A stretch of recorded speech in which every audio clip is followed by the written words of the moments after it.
نہج البلاغہ سے سیدنا مولا علی رضی اللہ تعالی عنہ وعلیہ السلام کا پہلا خطبہ، ریفرنس نمبر 1، حجت الاسلام مفتی جعفر حسین صاحب کا ترجمہ، ورڈ بائی ورڈ میں اس میں سے پڑھوں گا۔ پیج نمبر ہے 384 اور خطبہ نمبر ہے 144۔ لاہور سے یہ پرنٹ ہوئی ہے، مفتی جعفر حسین صاحب نے اس کا ترجمہ کیا ہے، اور میں نے اہل تشیع علماء سے پوچھا، ان کا سب سے اتھینٹک ترجمہ یہی ہے جس کو آن کیا جاتا ہے، ان سے بڑا کوئی عالم دین نہیں ہے ان کا۔ تو اسی میں سے ورڈ بائی ورڈ میں پڑھوں گا، لفظ بل لفظ، کوئی الفاظ اپنی طرف سے نہیں انشاءاللہ تعالی۔ آیت الاستخلاف سورہ نور کی آیت نمبر 55، جس کے کانٹیکسٹ میں آج ہم ڈسکشن کر رہے ہیں، پرٹیکولرلی مولا علی علیہ السلام نے بھی اسی آیت کو خلافت راشدہ کی دلیل بنایا ہے نہج البلاغہ کے اندر۔ تو یہ جب مشورہ مانگا گیا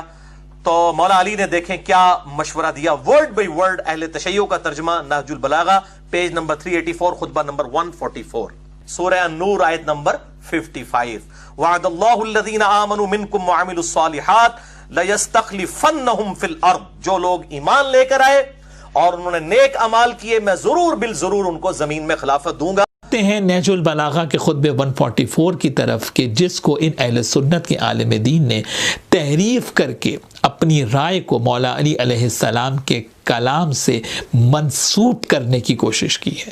اور یہ بھی جاننا ضروری ہے کہ یہ خطبہ ان نادر مقامات میں سے ایک ہے کہ جب جنگ فارس کے موقع پر مولا علی سے رائے لی گئی تو مولا علی نے اپنی رائے دی جو اس خطبے کے اندر موجود ہے۔ یہ صاحب نہج البلاغہ کا نسخہ جو مفتی جعفر حسین کا ترجمہ ہے وہ ان کے ہاتھ میں ہے، اور ان کی معلومات بھی بہت ناقص ہے۔ فرما رہے ہیں کہ مفتی جعفر حسین علی مقامہ سے بڑا اہل تشیع میں کوئی عالم ہی نہیں ہے۔ بے شک مفتی جعفر حسین علی مقامہ مکتب تشیع کے عظیم عالم دین تھے، مگر میرے بھائی آپ کے علم میں لانا چاہتا ہوں کہ ہر دور میں مکتب تشیع میں ایک سے بڑھ کر ایک علماء گزرے ہیں۔ بھائی قرآن کہہ رہا ہے وَفَوْقَ كُلِّ ذِي عِلْمٍ عَلِيمٍ، دنیا میں ہر صاحب علم سے بڑا ایک عالم جو ہے وہ موجود ہے۔ اس کے بعد آپ دیکھیے کہ یہ فرما رہے ہیں کہ میں ورڈ بائی ورڈ، لفظ با لفظ نہج البلاغہ سے پڑھوں گا انشاءاللہ، اور کوئی لفظ اپنی طرف سے نہیں کہوں گا، اور اگلے ہی لمحے دجل اور فریب سے کام لیتے ہوئے، میں انتہائی افسوس سے یہ جملے کہہ رہا ہوں، اپنی طرف سے سورہ نور کی 55ویں آیت کا خطبے میں اضافہ کیا،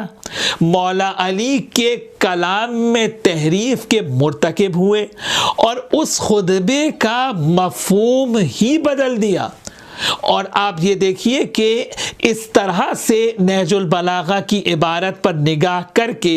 سورہ نور کی 55ویں آیت کو پڑھ رہے ہیں کہ سننے والوں کو یہ لگے کہ جیسے یہ مولا علی کے خطبے میں یہ آیت موجود ہے۔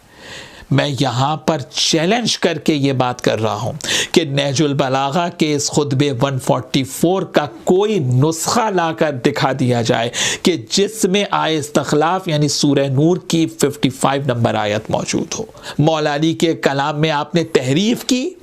پھر اپنی خواہش کے مطابق نتیجہ نکالنے کے لیے پورے خطبے کا مفہوم ہی بدل ڈالا کہ حضرت علی علیہ السلام نے اس خطبے میں خلفاء کی خلافت کو ثابت کیا ہے۔ بھائی خلافت کے موضوع کا کوسوں دور بھی اس خطبے سے کوئی تعلق نہیں ہے۔ خطبے کا تعلق حاکم کی ذمہ داریوں سے ہے، حاکمیت موضوع ہے یہاں پر۔ یعنی اگر آپ مفتی صاحب کا حاشیہ ہی پڑھ لیتے تو مولا علی علیہ السلام کا مقصد آپ کی سمجھ میں آ جاتا۔ آپ کی ذاتی رائے ہے، آپ کا عقیدہ ہے، وہ کیسے آپ مولا علی علیہ السلام پر زبردستی تھوپ سکتے ہیں؟ پھر میں یہ بات کہہ رہا ہوں کہ اس خطبے کا کوئی تعلق خلافت کے موضوع سے نہیں ہے، اور نہ ہی اس خطبے میں مولا علی نے کسی کی خلافت کو ثابت کیا ہے، اور نہ ہی سورہ نور کی 55 نمبر آیت کا اس خطبے میں کوئی ذکر ہے۔ صرف ایک مشورہ مانگا گیا، مولا علی نے جو امت کے لیے خیر تھی وہ مشورہ مولا علی نے دے دیا، اور یہ کردار بعد نبی صلی اللہ علیہ وآلہ وسلم صرف اہل بیت رسول کا ہے کہ سامنے والا چاہے کوئی بھی ہو وہ مشورہ دیتے ہیں جس میں مشورہ لینے والے کے لیے بہتری ہوتی ہے۔ امام صادق علیہ السلام ارشاد فرماتے ہیں کہ اگر مولا علی علیہ السلام کا قاتل بھی میرے پاس آئے اور اپنی امانت رکھوائے اور کسی مسئلے میں مجھ سے مشورہ مانگے تو میں وہ مشورہ دوں گا جو اس کے لیے بہتر ہوگا اور اس کی امانت کی حفاظت کروں گا۔ یعنی کہ کسی کو مشورہ دینا اس کی خلافت کو تسلیم کرنے پہ دلیل کہاں سے ہو گیا؟ اور جہاں تک مولا علی کا یہ جملہ ہے کہ وَهُوَ دِينُ اللَّهِ الَّذِي أَظْهَرَهُ، تو ممکن ہے کہ یہ اسلام کی الٹیمیٹ فتح کی طرف اشارہ ہو جس کا تعلق عقیدہ ظہور مہدی اجل اللہ تعالی فرجہ الشریف سے ہے کہ جب امام مہدی اجل اللہ تعالی فرجہ الشریف کا ظہور ہوگا تب اللہ کا دین تمام ادیان پر غالب آئے گا۔ یہ قرآن میں اللہ کا وعدہ ہے۔ ایک اسلامی حاکم کی اہمیت کیا ہے عمومی مفہوم مولا علی اس خطبے میں بیان کر رہے ہیں۔ اس میں آپ کی مطلوبہ شخصیت کی تعریف کہاں سے آ گئی؟ اور خطبے کے آخر میں مولا علی علیہ السلام فرماتے ہیں کہ ہم سابق میں بھی کثرت کی بنیاد پہ نہیں لڑتے تھے بلکہ اللہ کی تائید اور نصرت کے سہارے لڑتے تھے۔ واضح ہے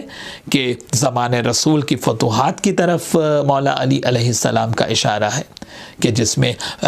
غزوہ بدر ہے، خندق میں عمر بن عبد ود کے مقابلے پر مولا علی علیہ السلام کا جانا ہے، خیبر کے قلعے کا فتح ہونا ہے جہاں پر مولا علی شیر خدا سب سے آگے نظر آتے تھے۔ اور تاریخ شاہد ہے کہ اس وقت بھی کثرت کی بنیاد پر فتح حاصل نہیں ہوتی تھی بلکہ اللہ کی تائید اور نصرت سے علی بن ابی طالب علیہ السلام کی ذوالفقار ہر جنگ میں سب سے